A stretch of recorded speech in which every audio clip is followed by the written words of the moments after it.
பாவக்கடி விஷத்திலேருந்து காப்பாற்ற வல்லது நம்முடைய ஆண்டவராகிய இயேசு கிறிஸ்துடைய இரத்தம். அந்த பாவக்கடி விஷத்தை எல்லாம் முறிக்கக்கூடிய அந்த சக்தி இயேசு கிறிஸ்துடைய இரத்தத்துக்கு உண்டு. அதனால் அவருடைய இரத்தத்தினால நம்ம மீட்பை பெறக்கூடிய வகையில் நம்முடைய பாவங்களை அறிக்கையிட்டு மன்னிப்பை பெற்றுக்கொள்ளணும், ரட்சிப்பை பெற்றுக்கொள்ளணும், விடுதலையை பெற்றுக்கொள்ளணும். பாவத்திலேருந்தும் சாபத்திலேருந்தோம் என்ன செய்யணும்னா தண்டனையில் இருந்தோம் நம்ம விடுதலையை பெற்றுக்கொள்ளணும். அதனால் அவரை பெற்றுக்கொள்வோம். மற்ற 12:34 என்ன சொல்லியிருக்குன்னா, இயேசு சொன்னார், விரியன் பாம்பு குட்டிகளே, நீங்கள் பொல்லாதவர்களாக இருக்க நலமானவைகளை எப்படி பேசுவீர்கள்? இருதயத்தின் நிறைவினால் வாய் பேசும். அதாவது விரியன் பாம்பு குட்டிகளேன்னு சொல்கிறாரு. அந்த அளவுக்கு விஷத்தன்மை உள்ளவங்களாக இருக்கிறோம். விரியன் பாம்பு குட்டிகளே, நீங்கள் பொல்லாதவர்களாக இருக்கிறீங்க. அப்படி இருக்க நலமானவைகளை எப்படி பேசுவீர்கள்? நல்லவங்களாக இருந்தால் நல்லா பேசுவாங்க, அவங்கள பார்த்தாலே தெரியும். ஆனால் பொல்லாதவர்களாக இருந்தால் அவங்க வாயிலிருந்து வரக்கூடியது எல்லாம் பொல்லாத வார்த்தைகளாக தான் இருக்கும். இருதயத்தில் நிறைவினால் வாய் பேசும்.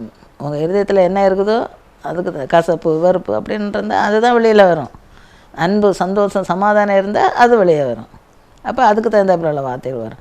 அப்போ இருதயத்தின் நிறைவினால் வாய் பேசும் அப்படின்றது. விரியன் பாம்பு குட்டி அதுக்கு விஷம் என்னன்னா கபடு, சூது, வஞ்சகம், அசுத்தம், மோகம், துரிச்சை, காம விகாரம், விபச்சாரம், பொருளாசை, இப்படி நிறைய ஐட்டம்ஸ் சொல்லலாம். இதெல்லாம் நிறைஞ்சி இருதயத்தில் காணப்பட்டால் அது என்ன செய்யும்? அந்த விஷத்தன்மையான வார்த்தைகள் தான் வெளியில் வரும். இது இதெல்லாம் உள்ளால இருந்துன்னா நன்மையும் செய்யக்கூடாது. நன்மைகளை செய்யாமல் துரோக வேலை செய்கிறவங்களாக தான் அவங்க இருப்பாங்க. பேசுகிறது மோசமான வார்த்தைகளை தான் பேசுவாங்க. நல்ல வார்த்தை அங்கேருந்து வராது. உள்ளுக்குள்ளால இதெல்லாம் அடைஞ்சிருந்தா அது நல்ல வார்த்தையும் வராது. பேசுகிற நன்மையானதையும் செய்ய மாட்டாங்க. துரோக வேலைகளை செய்யக்கூடியவங்களாக இருப்பாங்க. அதனால் நம்ம என்ன செய்யணும்னா இந்த விஷத்தன்மைகளை எல்லாம் அப்புறப்படுத்தி பரிசுத்தத்தை காத்துக்கொள்ளணும், பரிசுத்தமாக இருக்கணும். அதாவது என்ன செய்யணும்னா அந்த கிருமிகளை எல்லாம் தள்ளிட்டு விஷத்தன்மையெல்லாம் தள்ளிட்டு ஆண்டவருக்கு பிரியமான அந்த கேரக்டர் அன்பு, சந்தோஷம், சமாதானம், நீடிய பொறுமை, தயவு, நற்குணம், சாந்தம், இச்சையடக்கம், இந்த மாதிரிப்பட்ட அந்த கனிகள் நம்முடைய இருதயத்தில் அதை நம்ம பெற்றுக்கொள்ளக்கூடியவங்களாக நம்ம முயற்சி எடுக்கணும். அதை பயிற்சியும் பெற்றுக்கொள்ளணும், பயிற்சியும் எடுக்கணும், அதுபோல் முயற்சி செய்து அதை பெற்றுக்கொள்ளணும். அப்படி நம்ம பெற்றுக்கொண்டோன்னா அந்த விஷத்தினால் வரக்கூடிய அந்த பாவ சாப வியாதி கட்டுகளிலிருந்து நமக்கு விடுதலை கிடைக்கும். அதனால் அந்த இதுகளில் இருந்தெல்லாம் விடுதலை தரதுக்கு தகுந்தாப்பில் உள்ள முயற்சியில் நம்ம ஈடுபடணும். மனம் திரும்புதலுக்கு ஏற்ற கனிகளை நம்ம கொடுக்கக்கூடியவங்களாக இருக்கணும், நற்கிரியைகளை செய்யக்கூடியவங்களாக இருக்கணும். இருதயத்தை எல்லாம் அசுத்தமாக இருக்கக்கூடிய அந்த இருதயத்தை சுத்திகரித்து பரிசுத்தமான வாழ்க்கைக்கு நேராக நடக்கிறவர்களாக நம்ம மாறணும். அடுத்தது அதாவது இச்சைகளுக்கு உட்படக்கூடாது, இச்சை அடக்கம் உள்ளவர்களாக மாறணும். பாவங்களுக்கு இடம் கொடுக்கக்கூடாது. ஆண்டவருடைய வழி எதுன்னு பார்த்து அந்த கர்த்தருடைய வழியில் நடக்கணும். நல்ல எண்ணம், நல்ல சிந்தை, நல்ல நடத்தை உள்ளவர்களாக, நல்ல வார்த்தைகளை பேசுகிறவர்களாக, ஆண்டவருக்கு பிரியமானவர்களாக, ஆண்டவருடைய ஆசீர்வாதத்தை பெற்றுக்கொள்ள தகுதி உள்ளவர்களாக நம்ம வாழணும். ஜெயவாழ்வு பெற்று பிறகு தகுந்தாப்பில் நம்ம முயற்சி செய்வோம். ஆண்டவர் அதுக்கு உதவி செய்வார் ஆண்டவர்கிட்ட போகும்போது. அடுத்தது கீழ்ப்படியாமல் பாவம் செய்து ஆசீர்வாதத்தை இழந்த சவுலை பற்றி பார்க்க போகிறோம். ஆதாமேவாளையும் பார்த்தோம், காயின் ஆபேலை பார்த்தோம். அடுத்தது இந்த கீழ்ப்படியாமல் சவுல் அவனுடைய ஆசீர்வாதத்தை இழந்து போனேன் அதை பற்றி. அதாவது 1 சாமுவேல் 15:3 அதில் என்ன சொல்லியிருக்குன்னா, ஆண்டவர் ஒரு கட்டளை கொடுக்குறாரு. சாமுவேல் மூலம் சவுலிட்ட, சாமுவேல் சவுலிடம், நீ போய் அமலேக்கை மடங்கடித்து அவனுக்கு உண்டான எல்லாவற்றையும் சங்கரித்து அவன் மேல் இரக்கம் வைக்காமல் புருஷரையும் ஸ்திரீகளையும் பிள்ளைகளையும் குழந்தைகளையும் மாடுகளையும் ஆடுகளையும் ஒட்டகங்களையும் கழுதைகளையும் கொன்று போட கடவாய் என்கிறார் என்று சொன்னார். அதாவது இங்கே என்ன சொல்கிறாருன்னா, அமலேக்கோட யுத்தம் பண்ண போய் அவனை மடங்கடிக்கணும். ஏன்னா மடங்கடிக்கிறது ஆண்டவர் உதவி செய்வார், அவர் தானே போகணும்னு சொல்கிறாரு. அதனால் அவர் உதவி செய்வார், அவர் அவனை தோக்கடிப்பார், அவர் அவன் தோல்வி அடைய செய்வார். அப்போ அவனை மடங்கடித்து என்ன செய்யணும்? நீ செய்ய வேண்டியது அவனுக்கு உண்டான எல்லாவற்றையும் சங்கரிக்கணும். ஒன்றே மீதியாக இருக்கக்கூடாது, வைக்கக்கூடாது. அவனுக்கு உண்டான எல்லாவற்றையும் சங்கரித்து அவன் மேல் இறக்கம் வைக்காமல், அவனுக்கு மேலே இறக்கம் வச்சு அவனை உயிரோட திருப்பி கூட்டிகிட்டு வரக்கூடாது. அவன் மேலே இறக்கம் வைக்காமல் புருஷரையும் ஸ்திரீகளையும் பிள்ளைகளையும் குழந்தைகளையும் மாடுகளையும் ஆடுகளையும் ஒட்டகங்களையும் கழுதைகளையும் கொன்று போட கடவாய். அவனையும் உயிரோட வைக்கக்கூடாது, பிள்ளைகள் குழந்தைகள் மாடு ஆடு ஒட்டகம் எல்லாத்தையும் கூட என்ன செய்யணுமா, கொன்று போடணும் அப்படின்னு அவர் ஒரு கட்டளையை கொடுத்து அனுப்புகிறாரு. அப்போ கட்டளையை கொடுத்து அனுப்புனா அந்த அவன் உடனே கட்டளையை பெற்றுட்டு யுத்தத்துக்கு போகிறான். யுத்தத்துக்கு போனதும் அவனுக்கு ஜெயம், ஆண்டவர் தானே போய் சொன்னார், அவர் ஜெயத்தை கொடுக்குறாரு. ஆண்டவர் தான் யுத்தம் பண்ணி அவனுக்கு ஜெயம் கிடைக்குது. ஆண்டவர் அவனுக்கு ஜெயத்தை கொடுத்தாச்சு. ஆனால் இவன் என்ன செய்யலை, அவர் சொன்ன அந்த கட்டளைக்கு தகுந்தாப்பில் அவன் நடக்கலை, கீழ்ப்படையலை, அவன் பாவம் செய்கிறான். அமலேக்க முற்றிலும் அழித்து போடக்கடவாய் அப்படின்னு சொன்னால் அவன் அமலேக்கையும் கொல்லாமல் உயிரோட பிடிச்சிட்டு வரான். அடுத்தது அங்கே உள்ள நல்ல மாடு, நல்ல கொளுத்த கன்று மாடு அது எல்லாத்தையும் அப்படியே நல்ல பொருட்கள் நல்ல இதுகளை எல்லாம் உயிரோட அவன் வச்சுருக்கிறான். வச்சுட்டு மோசமானது நல்லா எல்லாத்ததையெல்லாம் அவன் வந்து அழிச்சிடுறான். எல்லாத்தையும் முற்றிலுமாக அழித்து போடு, சங்கரித்து போடு அப்படின்னு சொன்னால் இவன் நல்ல கொளுத்ததை எல்லாம் வச்சுக்கிட்டு மோசமானதையெல்லாம் அப்படியே அழிக்கிறான். இந்த ஆகாகையும் அழிக்கணும், ஆனால் அவனை கொல்லாமல் அவனை உயிரோட பிடிச்சிட்டு வரேன். இந்த மாதிரி ஆண்டவருடைய கற்பனைக்கு ஆண்டவருடைய கட்டளைக்கு அவன் வந்து என்ன செய்கிறேன்னா கீழ்ப்படியாமல் இருக்கிறான். கீழ்ப்படியாமல் என்ன பண்ணாங்கிறத 1 சாமுவேல் 15:9 சொல்லியிருக்கு.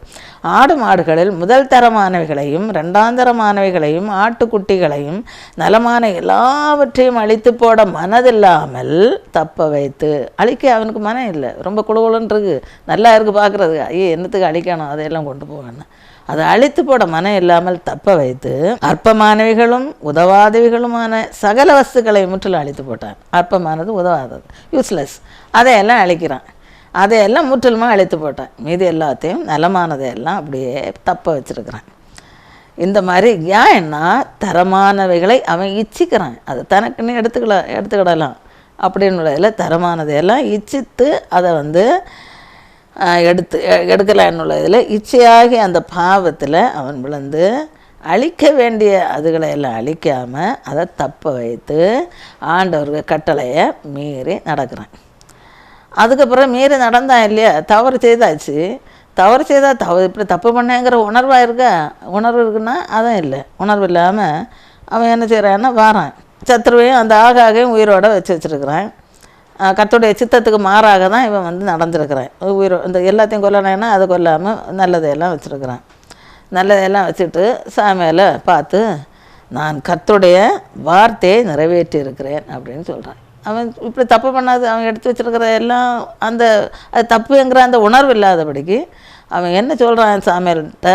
சாமியால் வந்ததும் அவரை பார்த்து நான் கர்த்தருடைய வார்த்தையை நிறைவேற்றி இருக்கிறேன், அழிக்க வேண்டிய எல்லாம் அழிச்சாச்சு அப்படின்னு. அதாவது மோசமானதான் அழிச்சிருக்கிறேன், மற்றதெல்லாம் மீதியாக இருக்குது. எல்லாத்தையும் தான் அவர் சங்கரிக்க சொன்னார். இவன் நல்லதையெல்லாம் வச்சுட்டு மீதியை மோசமானதை அழிச்சிட்டு நான் கர்த்தருடைய வார்த்தையை நிறைவேற்றினேன் அப்படின்னு சொல்கிறான். அதுக்கு சாமுவேல் சொல்கிறாரு 1 சாமுவேல் 15:14 அதற்கு சாமுவேல் அப்படியானால் என் காதுகளில் விழுகிற ஆடுகளின் சத்தமும் எனக்கு கேட்கிற மாடுகளின் சத்தமும் என்ன அப்படின்னு கேட்குறாரு. காதுகள் மாட்டுக்கு சத்தம், மாட்டையெல்லாம் கொளுத்த மாடுகளையும் எல்லாம் மாடுகளையும் ஒட்டகங்களையும் அது என்னென்ன இருந்ததோ அதையெல்லாம் பிடிச்சிட்டு வந்து கொளுத்தையெல்லாம் கொண்டு கட்டி வச்சுருக்கிறேன். அப்போ காதுகளில் விழுகிற ஆடுகளின் சத்தமும் எனக்கு கேட்குற மாடுகளின் சத்தமும் என்ன அப்படின்னு. அப்போ அதுக்கு என்ன சொல்கிறேன், அவன் தான் செய்த அந்த தப்பை ஒத்துக்கிடலை. அவன் இப்படி இவனால தானே எல்லாத்தையும் அழிச்சிருங்க, ஒன்றும் மீதியாக வைக்காமல் எல்லாத்தையும் அழிச்சிருங்கன்னு சொல்லியிருந்தால் ஜனங்களும் அதே போல் அழிச்சிருப்பாங்க. இவன் என்ன செய்கிறான், அவனுக்கு கொஞ்சம் ஆசை, அதையெல்லாம் நல்லதை என்னத்துக்கு அழிக்கணும் அப்படின்னு அவன் பிடிச்சிட்டு வந்துருக்கிறான். அப்போ அதுக்கு இப்படி எனக்கு காதில் விழுகிற இந்த சத்தம் என்னன்னு கேட்டதுக்கு அவன் என்ன சொல்கிறான், ஜனங்களுக்கு மேலே பழிய போடுகிறான். ஜனங்கள் ஆடு மாடுகளில் நலமானவைகளை உம்முடைய தேவனாகிய கர்த்தருக்கு பலியிடும்படிக்கு தப்ப வைத்தார்கள். அவன் என்ன சொல்கிறான், உம்முடைய தேவனாகிய கர்த்தர்ன்னு, நம்முடைய கர்த்தர்ன்னு கூட சொல்ல அவனுக்கு தோணையில்லை. உம்முடைய தேவனாகிய கர்த்தருக்கு பலியிடுகிறதுக்காக ஆடு மாடுகளில் நலமானதை ஜனங்கள் வந்து என்ன செய்யிருக்கிறாங்கன்னா தப்பாக வச்சுருக்குறாங்க, அதை கொல்லாமல் அப்படியே தப்பாக வச்சுருக்காங்க. எதுக்கு பலியிடுறதுக்கு, பலியிடுகிறதுக்காக வச்சுருக்குறாங்க நல்லதுகளை எல்லாம் அப்படின்னு ஜனங்கள் வச்சுருக்குறாங்கன்னு ஜனங்களுக்கு மேலே பழியை போடுறான். மற்றதையெல்லாம் அவங்க அழைச்சிட்டாங்க அப்படின்னு சொல்கிறான். அப்போ இந்த பிறர் மேல் பழி போடக்கூடிய அந்த ஒரு தன்மை அந்த இவனுக்கு யாருக்கு சவுலுக்கு இருக்கிறது போல் நம்மகிட்டையும் நிறைய பேருக்கு உண்டு. குற்றத்தை உணர்ந்து கொள்ளக்கூடிய அந்த மனசு இருக்காது, அது உணர்வில்லாத ஒரு இருதயம் உள்ளவர்களாக இருக்கிறது. அதாவது ஒரு பாவங்களை மறைக்கிறவன் வாழ்விடைய மாட்டான், அவைகளை அறிக்கை செய்து விட்டு விடுகிறவனும் இரக்கம் பெறுவான் அப்படின்றது. அந்த இரக்கத்தை பிறகு கூட அவனுக்கு தோணையில்லை. தன் செய்த பாவங்கிறதும் அவர் உணரலை, அறிக்கை செய்யவும் இல்லை, மன்னிப்பு கேட்கல. இப்போ உணர்வில்லை, உணர்வடையாமல் அறிக்கையும் இடாமல் மன்னிப்பு கேட்காம அப்படி இருக்கிறேன். பலியிடுறதுக்கு கொண்டு வந்தேன் கொளுத்ததை இல்லைன்னு சொல்கிறேன். அப்போ இவர் சாமியல் சொல்கிறாரு 1 சாமியல் 15:22 கர்த்தருடைய சத்தத்திற்கு கீழ்ப்படுகிறதை பார்க்கலும் சர்வாங்க தகனங்களும் பலிகளும் கர்த்தருக்கு பிரியமாக இருக்குமோ? பலியை பார்க்கலும் கீழ்ப்படுதலும் ஆட்டுக்கடாக்கள் நினத்தை பார்க்கலும் செவி கொடுத்தலும் உத்தமம். அதாவது கர்த்தருடைய சத்தத்தை கீழ்ப்படுகிறத பார்க்கலாம், சர்வாங்க தகனங்கள் பலிகள் இதெல்லாம் ஆண்டவருக்கு பிரியமாக இருக்குமா? அதெல்லாம் ஒன்றும் ஆண்டவருக்கு தேவையில்லை. பலியை பார்க்கலும் கீழ்ப்படிதல் தான் இங்கே அவசியம். அதுதான் மற்ற இந்த குளத்தை கன்றுகளை எல்லாம் அடித்து பலி கொடுக்குறத விட கீழ்ப்படுகிறது தான் ஆண்டவருக்கு விருப்பம். அதுதான் ஆண்டவர் எதிர்பார்க்குறாரு. ஆட்டுக்கடாக்களுடைய நினத்தை பார்க்கலும் செவி கொடுத்தல் தான் உத்தமம் அப்படின்னு சொல்கிறாரு. அதாவது ரெண்டகம் பண்ணுதல் பில்லிசூனிய பாவத்திற்கும் முரட்டாட்டம் பண்ணுதல் அவபக்திக்கும் விக்கிரக ஆராதனைக்கும் சரியாக இருக்கிறது. ரெண்டகம் பண்ணுறது இங்கே சொன்ன போல் கேட்கல, அதுக்கு மாறாக செயல்படுகிறான். முரட்டாட்டம் பண்ணுறது இதெல்லாம் ரெண்டகம் பண்ணுறது பில்லிசூனிய பாவத்துக்கு சரியாக இருக்குதான். முரட்டாட்டம் பண்ணுகிறது அவபக்திக்கும் விக்கிரக ஆராதனைக்கும் சரியாக இருக்குது. நீ கர்த்தருடைய வார்த்தையினால அவர் உண்மை ராஜாவாயிராதபடிக்கு புறக்கணித்து தள்ளினார். நீ ஆண்டவருடைய வார்த்தையை கேட்கல, இல்லை கீழ்ப்படியல இல்லை. அதனால் இனி ஒன்றை ராஜாவாக ஆண்டவர் வைக்கல, அவர் புறக்கணித்து தள்ளியாச்சு அப்படின்னு சாமியல் சொன்னார். உடனே தான் இவனுக்கு இப்போ ராஜாவாக இல்லாதபடிக்கு புறக்கணித்து தள்ளினார் ஆண்டவர்னு சொன்ன உடனே இப்போ அவனுக்கு உணர்வு வருது. என்ன உணர்வு? 24 அதிகாரத்தில் சொல்லியிருக்கேன். சவுல் சாமுவேலை நோக்கி நான் கர்த்தருடைய கட்டளையும் உம்முடைய வார்த்தைகளையும் மீறினதுனால பாவம் செய்துட்டேன், இப்போ தான் பாவம் செய்துட்டேன்னு சொல்கிறான். இப்போ தான் உணர்வு வருது. அதாவது நான் ஆண்டவருடைய கட்டளையும் கர்த்தருடைய கட்டளையும் உம்முடைய வார்த்தைகளையும் நான் மீறி பாவம் செய்துட்டேன். நான் ஏன் பாவம் செய்தேன்னா ஜனங்களுக்கு இப்போவும் அதுதான் சொல்கிறேன், ஜனங்களுக்கு பயந்து அவர்கள் சொல்ல கேட்டேன். அவங்க சொன்னாங்களாம் வச்சுக்கணும் நல்லதை வச்சுருப்போமே அப்படின்னு. அதை அவங்களுடைய சொல்ல தான் கேட்டேன். ஜனங்களுக்கு அவங்களுடைய சொல்லையே கேட்கணும், இவன் கர்த்தருடைய கட்டளைக்கெல்லாம் கீழ்ப்படியணும், சாமுவேல் சொன்னது போல எல்லாம் கேட்கணும். ஜனங்களுக்கு அவங்கள சொல்லி அனுப்புனாங்க, இல்லை அவனை யுத்தம் செய்து அவனை அழிச்சிட்டு வான்னு ஆண்டவர் சொன்ன கட்டளை. ஜனங்களுடைய சொல்ல கேட்டு அவங்களுக்கு பயந்து தான் செய்தேன். அவன் கடவுளுக்கு பயப்படுறத விட ஜனங்களுக்கு தான் பயந்துருக்கிறான். ஏன்னா அந்த அதிகாரத்தில் இருக்கணுங்கிறதுக்காக, அதிகார வரையினால். அப்படி அதுவும் நிச்சயம் அந்த பொருட்கள் மேலே உள்ள அந்த ஆசைனாலே இப்படி ஜனங்களுக்கு பயந்து அவர்கள் சொல்ல கேட்டேன். இப்போது நீர் எந்த பாவத்தை மன்னின்னு சொல்லிட்டு இப்போ கேட்குறேன். அதான் கடவுள்கிட்ட தான் மன்னிப்பு கேட்கணும். இவன் நீர் எனக்கு பாவத்தை மன்னித்து நான் கர்த்தரை பணிந்து கொள்ளும்படிக்கு என்னோட கூட திரும்பி வாரும் அப்படின்னு சொல்லிட்டு கூப்பிட்றான். நீங்கள் திரும்பி வாருங்க, என்னை பாவத்தை நான் தப்பு பண்ணிட்டேன் மன்னிச்சுட்டு திரும்பி வாருங்க அப்படின்னு சொல்லிட்டு கேட்குறேன். உடனே சாமுவேல் சபையில பார்த்து என்ன சொல்கிறாருன்னா, நான் உம்மோட கூட திரும்பி வரவே மாட்டேன். ஏன்னா கர்த்தருடைய நீர் கர்த்தருடைய வார்த்தையை புறக்கணித்ததுனால நீர் இனி இஸ்ரவேலன் மேல் ராஜாவாயிராதபடிக்கு கர்த்தர் உண்மையும் புறக்கணித்து தள்ளினார் அப்படின்னு சொன்னேன். சாமுவேல் சொன்னார். அப்படி கர்த்தர் புறக்கணித்து தள்ளியாச்சு, நீ இஸ்ரவேலன் மேல் ராஜாவாக இராதபடிக்கு. அதனால் நான் உன்னோட வரமாட்டேன். ஆண்டவர் உன்னோட வரக்கு என்கிட்ட சொல்லலை. ஆண்டவர் எனக்கு அந்த ஒரு உத்தரவை கொடுக்கல. நான் உன்னோட கூட வரமாட்டேன், நீ இனி ராஜாவாக இராதபடிக்கு ஆண்டவரை தள்ளிட்டார் அப்படின்னு சொன்னேன். இந்த மாதிரி கர்த்தருடைய வார்த்தைக்கு கீழ்ப்படியாமல் பாவம் செய்ததுனால என்ன விளைவு? ராஜாவாக இராதபடிக்கு புறக்கணிக்கப்பட்ட நிலை சவுலுக்கு. அவன் செய்த பாவம் அவன் பெற்ற ஆசீர்வாதத்தையே இழக்க வச்சது. அவன் புறக்கணிக்கப்பட்ட நிலையை அடைந்தான் அப்படின்னு பார்க்கணும். அதனால் கொஞ்சம் கீழ்ப்படியாமல் இருக்கக்கூடாது. ஆண்டவர் சத்தத்தை கீழ்ப்படிந்து நடக்கணும். ஆண்டவர் என்ன சொல்கிறாருன்னு கவனமாக கேட்டு அதுக்கு கீழ்ப்படிந்து நடக்கணும். கீழ்ப்படியாமல் இருக்கக்கூடாது. ஆணவத்தோடையும் அகங்காரத்தோடையும் மேட்டுமையாக பெருமையோடையும் எந்த காரியங்களையும் செய்யாமல் ஆண்டவருக்கு பயந்து தாழ்மையோடு ஆண்டவருக்கு பிரியமானது என்னன்னு அறிந்து அதுக்கு தகுந்தாப்பில் நடக்க வேண்டியது அவசியம். சவுல் சத்துருவை முற்றிலும் அழித்து விடு அப்படின்னு சொல்லி சொன்னதை கேட்காம பாவம் செய்தான். அவர் என்ன சொன்னார்னா, அமலேக்கை முற்றிலும் அழித்து போடு அப்படின்னு சொன்னார். எல்லாவற்றையும் சங்கரித்து போடணும்னு சொன்னார். முற்றிலும் அழிச்சுடணும், எல்லாத்தையும் சங்கரிக்கணும்னு.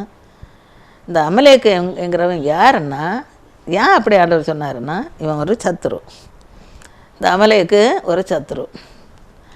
அதாவது இஸ்ரவேல் ஜனங்கள் கானானுக்கு நேராக பிரயாணம் பண்ணும்போது அவர்களை போக விடாமல் வழிமறித்தவர்கள் இந்த அமலேக்கியர். அதாவது அவங்கள வழி நடத்துகிறதே ஆண்டவர். கடவுள் தான் இஸ்ரவேல் ஜனங்களை வழி நடத்துகிறாரு.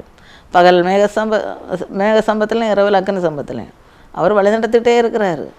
அப்படி வழி நடத்திட்டு இருக்கக்கூடிய அவருடைய அந்த ஜனங்களை வழிமறிக்கிறான். அவங்க கானானு போகக்கூடாதுன்னு, போயிடக்கூடாதுன்னு அவன் வழிமறிக்கிறான். அந்த பாவத்தை அவன் செய்கிறான். இவங்க இதுதான் இந்த அமலேக்கியருடைய கேரக்டர். அதனால தான் ஆண்டவர் முற்றிலுமாக அழித்து போடணும் அப்படின்னு சொன்னார். இவர் அந்த இஸ்ரவேலருடைய ஒரு பயங்கரமான எதிரிகள். இது யாருன்னா, நம்ம ஆண்டவருடைய, அதாவது எதிராளியாகிய பிசாசானவனுக்கு ஒப்பானவர்கள். அதாவது நம்முடைய வாழ்க்கையில் நம்ம என்ன செய்கிறோம், பரலோகராஜ்யத்துக்கு போகிற அந்த பயணத்தை மேற்கொண்டுட்ருக்குறோம். பரம கானானாகிய ராஜ்யத்தை அவங்க அந்த கானானுக்கு நேராக பிரயாணம் பண்ணாங்க. இப்போ நம்ம ஆண்டவர் வழிநடத்துக்கிறாரு பரம கானானுக்கு போகிறதுக்கு. பரம கானானாகிய பரலோக ராஜ்யத்தை நம்ம எப்படியாவது பெறணுங்கிறதுக்காக நம்ம ஆண்டவர் வழிநடத்திட்டே இருக்கிறாரு. ஆனால் நம்ம எப்படியாவது அங்கே போயிடக்கூடாது, போக விடக்கூடாதுன்னு தடுக்கக்கூடிய இந்த சத்துரு சாத்தான். இந்த சத்துருவும் பிசாசு. இந்த பிசாசை போலத்தை தான் அந்த அமலேக்கியன். அதனால தான் ஆண்டவர் என்ன செய்கிறாருன்னா, இந்த சத்துருவை முற்றிலுமாக அழித்து போடு, இதில் ஒன்றை மீதி வைக்காது, அதுலேருந்து ஒன்றை எடுத்துகிட்டு வரேன், அது சாபத்தீடானது, அதை ஒன்றை மீதியாக வைக்காது அப்படின்னு சொன்னார். ஆனால் அவன் கீழ்ப்படையில் அதான் ராஜாவாக இராதபடிக்கு தள்ளப்பட்டான். அதாவது இந்த பல்லவராஜ்யத்துக்கு போகக்கூடாதபடிக்கு நம்மை தடுத்து நமக்கு இடையூறுகளை உண்டாக்கக்கூடியவன். நம்ம நற்கிரியைகளை செய்ய விடாத, நல்ல காரியங்களை செய்ய விடாமல் நம்ம பாவம் செய்ய வச்சு அடிமையாக்கி அந்த நரகத்துக்கு நேராக இழுத்துட்டு போகக்கூடியவன் தான் இந்த சத்துரு சாத்தான். அப்படி பரலோகத்துக்கு போக விடாதபடிக்கு தடுத்து இடையூறுகளை ஏற்படுத்தக்கூடியவன் தான் இந்த சாத்தான், இந்த சத்துரு. இந்த சத்துரு யார், அமலேக்கு என்கிற அந்த சத்துருவை போல தான் இவன். அவனுடைய மாய்மாலங்கள், அவனுடைய தந்திரங்கள், ஆசாபாசங்கள், என்னென்ன வித்தைகள் உண்டோ அதையெல்லாம் காட்டி கண்ணிகளெல்லாம் வச்சு நம்ம ஆண்டவருடைய சித்தம் செய்ய விடாமல் தடுத்து ஆண்டவர் தரக்கூடிய ஆசீர்வாதத்தை பெற விடாமல் தடுக்கக்கூடியவன் தான் இந்த சாத்தானுடைய சாத்தானுடைய வேலை. தடுக்கக்கூடியவன். இந்த இஸ்ரவேலர்கள் அவங்க ஆண்டவர் வழிநடத்திட்டே இருக்கிறாரு. அவங்கள அவங்க அங்கே போக விடாமல், கானானுக்கு நேராக போக விடாமல் வழியிலே அவங்கள மறித்து அவங்கள தொந்தரவு பண்ணுறான் இந்த அமலேக்கன். அதை போல் நம்மையும் என்ன செய்கிறான்னா, ஏதாவது ஒரு பிரச்சனைகளை உண்டாக்கி கஷ்டங்களையும் நஷ்டங்களையும் பிரச்சனைகளையும் போராட்டங்களையும் என்ன ஆசாபாசங்களை காட்டுறது, அல்லது வேற உள்ள மாய்மாலங்களை காட்டுறது, உலக இச்சைகளை காட்டி அதுக்கு நேராக தான் ஜனங்கள் போயிட்டுருக்குறாங்க. அப்படியே அந்த டைரக்ஷனை மாற்றுறதுக்கு ட்ரை பண்ணுவேன். அந்த டைரக்ஷன் ஜனங்கள் பல்லோகத்துக்கு நேராக போகக்கூடியவங்களை அவங்களுடைய அந்த டைரக்ஷனை மாற்றி அங்கே அவனுக்கு நேராக எழுப்பான்.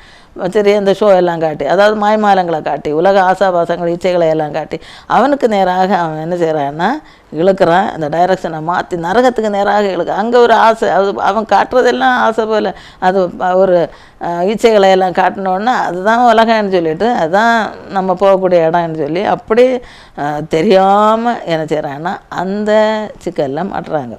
அந்த சத்துருடைய வஞ்சகத்தில் மாட்டுறாங்க. அவனுடைய சூழ்ச்சியில், அவனுடைய தந்திரத்தில், அவனுடைய கண்ணியில், அவனுடைய சதி வலையில் அவங்க என்ன செய்கிறாங்கன்னா மாட்டி அவன் என்ன செய்கிறான், மாட்டினா அவன் அப்படியே இழுத்துட்டு போவான். அதில் எந்த விடுதலை பெற முடியாமல் அவங்க ஜனங்கள் கஷ்டப்படுறாங்க நிறைய பேர்.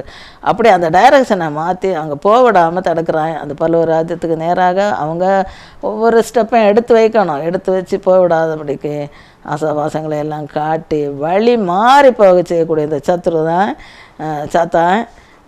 அந்த நமக்கு கிடைக்கக்கூடிய ஆசீர்வாதங்களையும் பெற விடாமல் தடுக்கிறான். அதாவது அது மட்டும் இல்லை, அவன் வேற என்ன செய்கிறான்னா வாக்குவாதத்துக்கும் வம்புக்கும் இழுத்து முன்னேற விடாமல் தடுப்பேன். போகிறவங்கள வாக்குவாதத்துக்கும் வம்புக்கும் இழுத்து முன்னேற விடாமல் தடுக்கக்கூடிய இந்த சத்ரு சாத்தான் அவனை கட் பண்ணி தள்ளணும். ஆனால் விட்டு வைக்கிறாங்க. பிரச்சனைகளை உண்டு பண்ணுகிறது, தீங்கு செய்கிறது, நன்மைகளை நம்ம பெற விடாதபடிக்கு தடுத்து அவன் நிறுத்தி நம்ம கஷ்டத்தில் உழண்டுட்டு இருக்கும்படி செய்வான். அப்புறம் இந்த பில்லி சூன்யம் மந்திரவாதம் செய்யக்கூடிய ஆவி, அதை உடையக்கூடிய அந்த ஆவியை உடையக்கூடிய ஆவியை உடையவர்களாக இருப்பாங்க. கசப்பு, வெறுப்பு, வைராக்கியம் இந்த மாதிரிப்பட்ட குணங்களை வெளிப்படுத்தி நம்ம அழிவுக்கு நேராக நடத்தக்கூடியவன் தான் இந்த சத்ரு சாத்தான். இந்த அமலேக்கியாகிய இந்த தீமையான அந்த தீய குணங்களை, அந்த தீமையை, அமலேக்கு என்கிற அந்த தீமையை, அந்த கசப்பு, வெறுப்பு, வைராக்கியம் இந்த மாதிரிப்பட்ட குணங்களை, இந்த தீமையை அல்ல இந்த தீய குணங்களை நம்ம என்ன செய்யணும்? ஏன்னா முற்றிலும் அழித்து போடணும். இது சத்துருவுடைய வேலை. சத்துரு நம்மளை வஞ்சிக்கக்கூடிய காரியம்.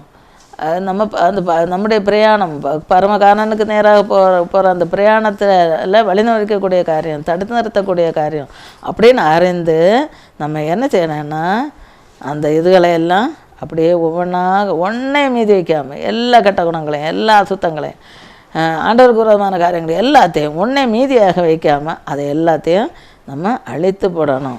ஒரு பாவக்கிரியை ஒன்று இருந்தாலே, ஒரு கசப்புன்னு ஒன்று இருந்தாலே அது வேற உள்ளதையெல்லாம் கொண்டு நம்மளை அழித்து போடணும். அதனால் ஒன்று மீதியாக வைக்காமல் அழித்து போடணும். அதனால தான் அமலேக்க ஒன்று மீதி வைக்காமல் அழியன்னு சொன்னது. அதுபோல் அந்த சத்தனுடைய கேரக்டர், அந்த சாத்தானுடைய கேரக்டர் ஒன்றும் கூட நமக்குள்ளாலே இருக்காதபடிக்கு அதை முற்றிலுமாக அழித்து போடணும். அழித்து போடணும்னு தான் ஆண்டவர் சொல்கிறாரு. அதை அழித்து போடணும். அதில் என்ன கொஞ்சம் இருந்தால் கூட அது அப்படியே டெவலப் ஆகிரும், அது தானாக வளர்ந்துடும். அந்த சில புல்லுகளெல்லாம் ஒன்றும் செய்யாமலே அது பாட்டு செழிப்பாக வளருது இல்லையா? இப்போ களைகளெல்லாம் அதே போல் இந்த களையில் ஒன்று இருந்ததுனாலே அது பயங்கரமாக வளர்ந்து நம்ம அழித்து போடும். அதனால் ஒன்று கூட மீதியாக வைக்காமல் எல்லாத்தையும் என்ன செய்யணும்னா இந்த சாத்தானுடைய கேரக்டரு, சாத்தானுடைய தீமைகள், சாத்தானுடைய வஞ்சகங்கள் என்னென்ன இருக்குதோ அது எல்லாத்தையும் முற்றிலுமாக நம்ம அழிச்சிட்டு ஆண்டவருக்கு பிரியமான பசுத்தமான வாழ்க்கை வாழ நம்ம அர்ப்பணிக்கணும். அல்லது நரகத்துக்கு நேராக அதை இழுத்துட்டு போயிடும். எழுபல இருந்தாலே அது டெவலப் ஆகி அது நரகத்துக்கு நேராக கொண்டு போயிடும். அதனால் அதுக்கு நம்ம இடம் கொடுக்கக்கூடாது. அந்த பிசாசுடைய குணங்களை எல்லாம் முற்றிலுமாக அழித்து போட்டு பரிசுத்தத்துக்கு நேராக நம்முடைய வாழ்க்கையை நம்ம திருப்பணும்.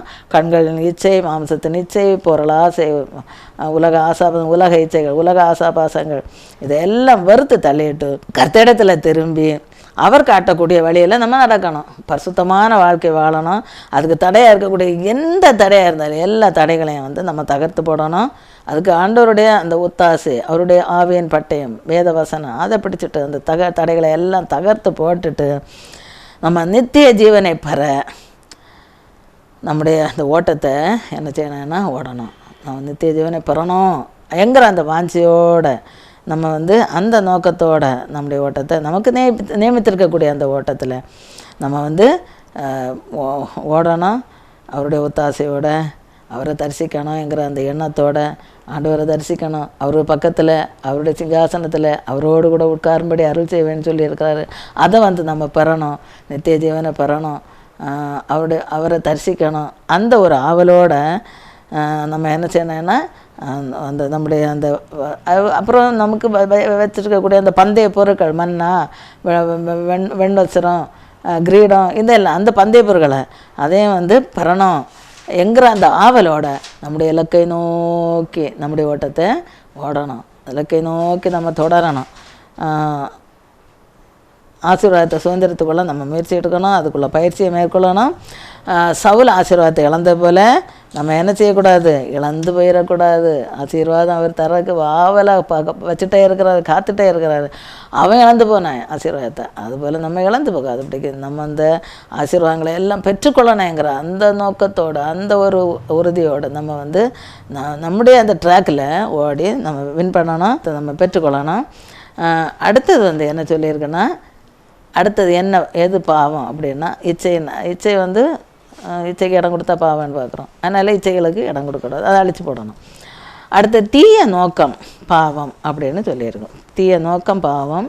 அதாவது நம்ம ஜெயம் பெறணும்னா நம்ம எப்படிப்பட்டவங்களாக இருக்கணும்னா நல்ல நோக்கம் உள்ளவங்களாக, நல்ல எண்ணம் உள்ளவங்களாக, நல்ல சிந்தை உள்ளவர்களாக நம்ம இருக்கணும். தீயெண்ணம் உள்ளவங்களாக இருந்தால் அது பாவம், ஆண்டோட ஆசீர்வாதத்தை பெற முடியாது. நீதிமொழிகள் 24:9 சொல்லியிருக்கு, தீய நோக்கம் பாவமாம், பரியாசக்காரன் மனுஷருக்கு அருவருப்பானவன். அதாவது தீய நோக்கமாக இருந்தால் அது பாவம், தீய நோக்கம் பாவம். இங்கே ஒரு எக்ஸாம்பிள், ஆமான்ங்கிற ஒரு ஆகாகியன் ஒருத்தன் இருந்தான், அதிகாரியாக இருந்தான். ஆமான்ங்கிற ஆகாகியன் அதிகாரியாக இருந்தான். இவனை மர்தகாய் என்கிற யூதன், அவன் ஆகாகியன், இவன் யூதன். மர்தகாய் அவன் ஆமான், இவன் மர்தகாய். மர்தகாய் யூதன், அவன் இந்த ஆமானை வணங்கல்ல என்கிற காரணத்தினால மர்தகாயையும் அவன் குலமாகிய யூத குலத்தையும் எல்லாத்தையும் அழித்து போடணுன்னு அவன் என்ன செய்கிறான்னா சதி திட்டம் தீட்டுக்கிறான். அந்த சதித்திட்டம் தீட்டிட்டு அதை செயல்படுத்தவும் ஆரம்பித்தாச்சு. அதுக்காக அவன் என்ன செய்கிறான்னா அரசன்கிட்டேருந்து, ராஜாவிட்டேருந்து அதுக்கான கட்டளையை அவன்கிட்ட பேசி நைஸாக பேசி அதுக்கான கட்டளையை பெறுகிறான். இந்த யூதர்கள் எல்லாரையும் அழிக்கணும், மர்தகாயும் அழிக்கணும், யூதர்களையும் அழிக்கணுங்கிற அந்த கட்டளையை ராஜாவிட்ட பேசி பெறுகிறான். உடனே அந்த கட்டளை உடனே ஸ்பீடாக எல்லா இடமும் போகுது.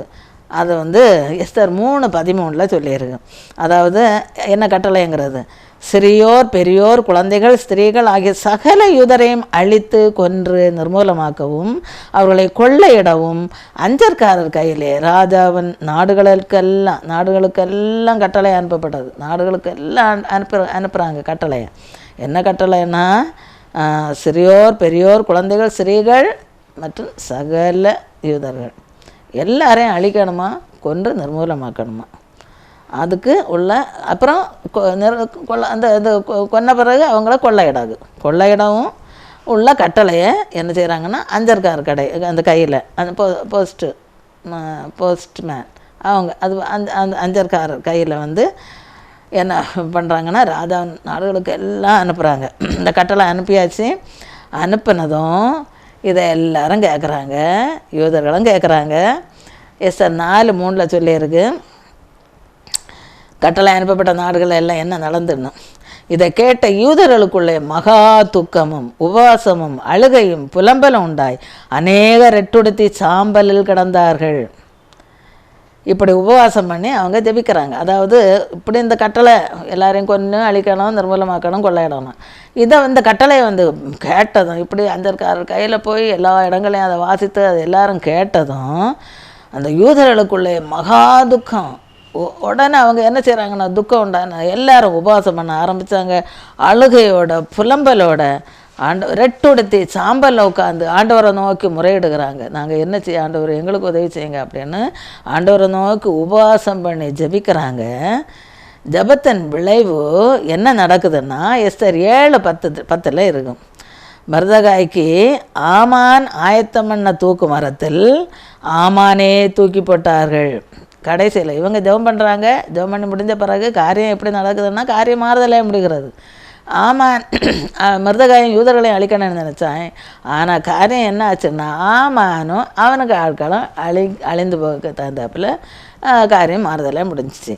அதாவது மர்தகாய் என்ன செய்கிறான், மர்தகாய்க்கு ஆமான் ஆயத்தம் பண்ணன தூக்கு மரத்தில் ஆமானே தூக்கி போட்டார்கள் அப்படின்னு பார்க்குறோம். அதாவது ஆமான் என்ன செய்கிறான்னா மர்தகாயை தூக்கில் போட்டு கொல்லணும் அப்படின்னு தூக்கு மேடையை ரெடி பண்ணி வச்சுருக்குறான். அந்த தூக்கு மேடையில் ஆமானை கொன்னாங்க, மர்தகாயை ஒன்றும் கொல்லையில. அடுத்தது அவனும் அவன் குடும்பமும் அவனுடைய தீய எண்ணத்தினால அழிஞ்சு போச்சு. அவனையும் அவனுக்கு குடும்பம் யூதர்கள் எல்லாரையும் அழிக்கணும்னு அவன் ஆர்டரை வாங்கி அனுப்பினான். ஆனால் இங்கே என்ன நடந்ததுன்னா மர்தகாய் சாகிறதுக்கு பதிலாக ஆமானே செத்தான். அந்த அவன் செய்த தூக்கு மரத்தில் அவனே கொன்னாங்க.